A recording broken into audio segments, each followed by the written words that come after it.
toujours des sous et toujours plus de sous.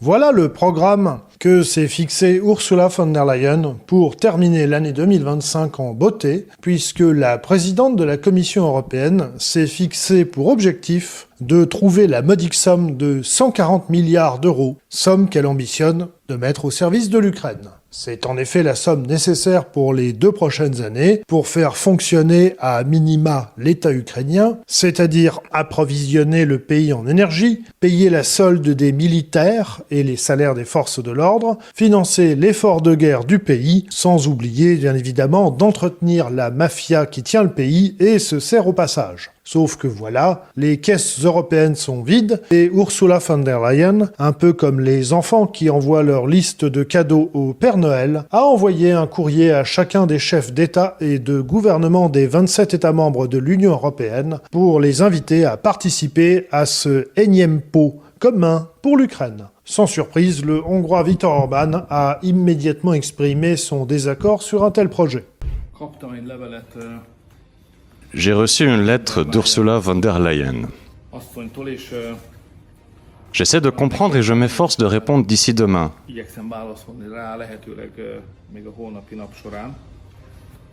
Ce n'est pas si évident à comprendre. La présidente écrit « L'ampleur du déficit de financement de l'Ukraine est significative ». Et dans cette lettre, elle nous demande de l'argent, à nous, les États membres. J'essaie de freiner mes premiers réflexes, et donc de répondre poliment à cette lettre. Car c'est une chose surprenante, alors qu'on apprend qu'en Ukraine, une bande mafieuse et guerrière détourne l'argent européen, Dieu sait où. Au lieu d'entreprendre des investigations et de suspendre les versements d'argent, on nous demande d'envoyer davantage d'argent. C'est comme si on voulait sauver un alcoolique en lui envoyant une caisse de vodka. Ce sont les réflexions qu'il me faut maintenant poliment annoncer à la présidente d'ici demain. Mais tout comme il y a 1 an, lorsque l'Ukraine a contracté un prêt de 50 milliards d'euros en menaçant la Hongrie d'attaques spéculatives contre sa monnaie en cas de veto, le blocage hongrois ne devrait pas durer éternellement. D'autant que, selon Modeste Schwartz, cette crise n'est qu'un prétexte pour avancer un pion de plus dans la direction d'un État européen, c'est-à-dire un État qui lève du crédit aujourd'hui et prélèvera peut-être de l'impôt demain. À terme, les grands perdants de l'opération, ça devrait être les partisans de l'Europe des nations, donc par exemple ce pourquoi plaide Orbán. Alors, est-ce qu'il le fait sincèrement ou pas? Enfin, s'il le fait sincèrement, c'est pas très réaliste, étant donné que, à terme, l'Europe des nations, ça sera impossible, étant donné que le choix, ça sera payer ou sortir, étant donné qu'il y aura eu un endettement commun qui aura été créé avec le prétexte de toutes ces très graves crises mondiales, le virus qui tue, le péril russe.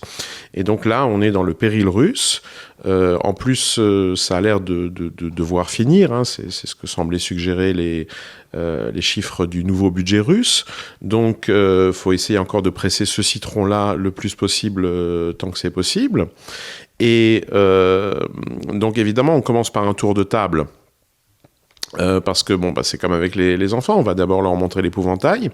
Alors, est-ce que vous voulez cracher au bassinet, là, maintenant, tout de suite, allonger le cash? Non, évidemment. Une partie de ces États, l'Italie, la France bientôt, je pense, sont en faillite technique. Donc, est-ce que Bruxelles s'attend vraiment à ce qu'ils allongent du cash? Je pense pas.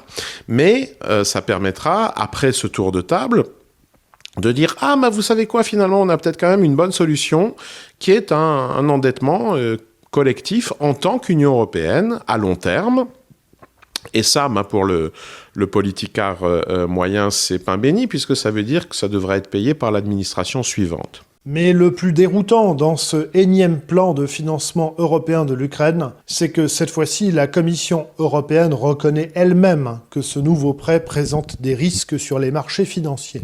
L'une des options consisterait, d'une façon ou d'une autre, à saisir ou gager les avoirs russes gelés et garantir le prêt sur ces avoirs. Mais la Belgique s'y oppose car les avoirs se trouvent en Belgique et elle redoute des actions en justice internationale de la Russie. D'autres États membres redoutent eux aussi des réactions très négatives des marchés financiers dans cette option. L'autre option consisterait à prêter cet argent à l'Ukraine, que la Russie rembourserait ultérieurement au titre de réparation de guerre, consécutivement à la défaite militaire et la capitulation de Moscou. Un scénario que l'on pourra qualifier, pour rester aimable, de peu probable. Dernière possibilité, l'endettement à vie des États européens jusqu'à ce que banqueroute et ou vol des citoyens s'ensuivent.